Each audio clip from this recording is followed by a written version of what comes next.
ISKCON সহ কোনো সংস্থা বা সংগঠন বাতিলের ব্যাপারে সরকারের মধ্যে আলোচনা হয়নি বলে জানিয়েছেন পরিবেশ ও বন উপদেষ্টা সৈয়দা রিজওয়ানা হাসান।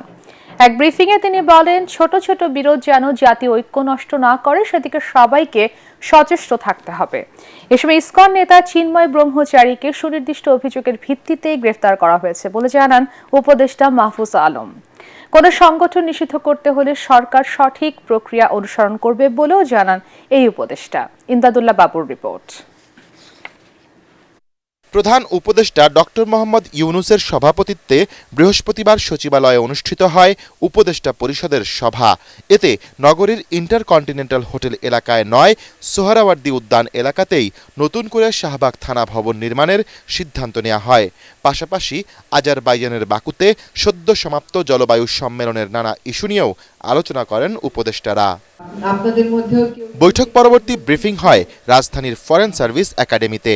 এতে বন ও পরিবেশ উপদেষ্টা রিজওয়ানা হাসান এবং উপদেষ্টা মাহফুজ আলম দেশের চলমান পরিস্থিতি নিয়ে কথা বলেন। কোন সংস্থা নিষিদ্ধ করার কোনো আলোচনা সরকারের মধ্যে হয়নি। দাবি অনেকেই উঠতে পারে, ব্যক্তির অপরাধের সাথে সংস্থার অপরাধকে আমরা জড়িয়ে ফেলছি না। এখন একটা সুনির্দিষ্ট অভিযোগের ভিত্তিতে একজনকে গ্রেফতার করা হয়েছে, তার ব্যাপারে একটা আইনি প্রক্রিয়া চলছে। তিনি অভিযুক্ত হতেও পারেন, অভিযুক্ত নাও হতে পারেন, সেটা আদালত দেখবে। ছোট ছোট বিরোধ নিয়ে এমন কিছু করা উচিত না যেটা আসলে আমাদের জাতীয় স্বার্থে সেটা কোনোভাবেই প্রশ্নবিদ্ধ হতে পারে। কোনো সংগঠনকে নিবন্ধন বাতিল করা বা যেই ধরনের আইনি উদ্যোগেই হোক না কেন, এটা নির্দিষ্ট প্রক্রিয়া অনুসরণ করে এবং তদন্ত সাপেক্ষে আমরা এটা করতে চাই। সাম্প্রদায়িক উত্তেজনা এবং উগ্রতা কিভাবে রুখে দেওয়া যায়, উন্মত্ততা কিভাবে রুখে দেওয়া যায়, এই সম্বন্ধে সকলের সহযোগিতা ডক্টর মোহাম্মদ ইউনূস কামনা করেছেন। তারা আরও জানান, ডিসেম্বরের মধ্যে বেশ কয়েকটি কমিশন থেকে সংস্কার প্রস্তাব সরকারের কাছে আসবে।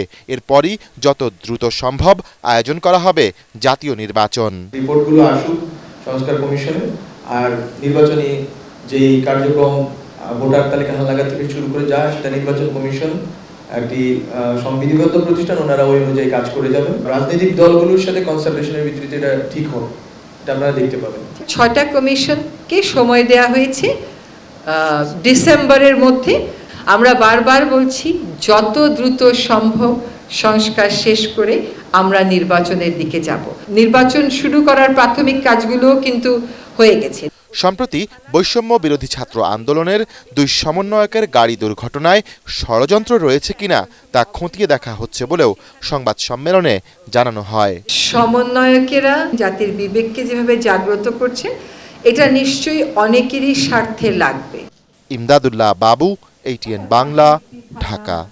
স্থাপনের কথা